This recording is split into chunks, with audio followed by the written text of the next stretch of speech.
নীলকান্তর কাছে আমার প্রশ্ন পড়ুয়া হিসেবে এই রাজ্যে যখন মুখ্যমন্ত্রী স্টেজ থেকে বলেন যে যারা 10 বছর ধরে চাকরি করেছে এখন অযোগ্য লিস্টে চলে গিয়েছে তাদের জন্য আলাদা একটা ব্যবস্থা করব। অযোগ্য লিস্টে কে পাঠিয়েছে? এসএসসি পাঠিয়েছে। এসএসসি এই রাজ্যের সরকারের অন্তর্গত একটি স্বশাসিত সংস্থা। এসএসসির পাঠানো অযোগ্যদের লিস্ট থেকে লোক বার করে তিনি চাকরি দেবেন যারা টাকা দিয়ে খালি খাতা দিয়ে চাকরি পেয়েছে। তাহলে তোমার আমার কিংবা যারা যোগ্য কিংবা যারা কষ্ট করে পড়াশোনা করেছে তাদের চাকরিটার কি হবে?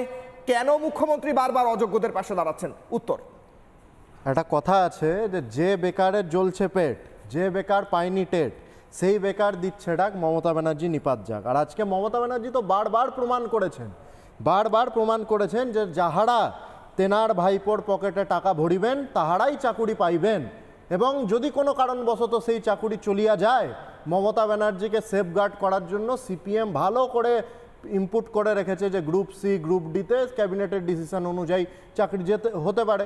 এবারে স্বাভাবিক আছে, যেরকম কেয়াদীপ বললেন যে তৃণমূলে অনেকেরই সোডিয়াম পটাশিয়ামের সমস্যা আছে, এবারে যার ভাইয়ের মাথায় অক্সিজেন কম যায় তার দিদির এরকম টাইপের সমস্যা থাকতেই পারে। তিনি বিধানসভাটাকে পার্সোনাল অ্যাটাক নয়, আমি নীলকান্ত আমি বলবো একদম পলিটিক্যাল বক্তব্য রাখুন। হ্যাঁ, আমি থামালাম তো, শুনলেন তো? হ্যাঁ, বলুন। তো এবারে এরা পার্সোনাল অ্যাটাক করলে তো মানুষ আরো এই জায়গাটাতে হচ্ছে যে মমতা ব্যানার্জি কি করার চেষ্টায় আছেন, যে মমতা ব্যানার্জি যারা অযোগ্য তাদেরকে বাঁচানো, সেইটার উপরে তো ওনার মেন ফোকাস। যারা যোগ্য তাদেরকে চাকরি দেওয়ার জন্য বারবার বিভিন্ন জায়গা থেকে হাইকোর্ট থেকে শুরু করে সব জায়গাতে অপশান ছিল, বাঁচানো যেত, কিন্তু মমতা ব্যানার্জি বাঁচাননি। তাদেরকে কিভাবে পরীক্ষার সামনে ঠেলে ফেলে দিতে হয়েছে সেটা মমতা ব্যানার্জি করেছেন। আর একটা আমি বলবো যে মমতা ব্যানার্জি আজকের দিনেতে অনুপ্রেরণা বাকি অনেক কিছু তৃণমূলের লোকজনরা বলে, আজকে মমতা ব্যানার্জির অনুপ্রেরণাতে এটা প্রমাণ হয়ে গেল বাংলার মানুষের সামনে যে মমতা ব্যানার্জির কাছে তার ভাইদের কাছে দেওয়া টাকার মূল্যটা বেশি বাংলার মানুষের মেধার থেকে। আর বাংলার যে এই যে যতজন যোগ্য শিক্ষক শিক্ষিকারা আছে এরা আজকের দিনে যদি এসএসসিতে ভালো করে পরীক্ষা না দিয়ে না পেল তাহলে এদের ভবিষ্যৎটা কি দাঁড়াবে? তাদেরকে গিয়ে সেই পরিযায়ী শ্রমিক হয়ে বিভিন্ন জায়গাতে কেরালা থেকে শুরু করে গুজরাটেতে যেতে হবে। ঠিক নীলকান্ত, আমি দুটো বক্তব্য এখানে আমাকে শোনাতে হচ্ছে। তার কারণ হচ্ছে একটু আগেও যেটা শোনালাম, কুরুচিকরভাবে কিভাবে মানে যেভাবে কখনো আগে হয়নি, বেনজিরভাবে মুখ্যমন্ত্রী মমতা বন্দ্যোপাধ্যায় নিজে ওয়েল থেকে বেরিয়েছে, তিনি বিজেপি চোর, প্রধানমন্ত্রীর উদ্দেশ্যে কুরুচিকর শব্দ ব্যবহার করলেন। ভাবুন তো, প্রধানমন্ত্রী কখনো লোকসভায় দাঁড়িয়ে এরকম কথা বলতে পারবেন? কিন্তু দুটো বক্তব্য, প্রথমে মমতা বন্দ্যোপাধ্যায় যে বক্তব্য একটু আগে শোনালাম সেটা, কিন্তু তার সঙ্গে আরো একটা বক্তব্য আজকে শোনাতেই হবে। কি শুনুন।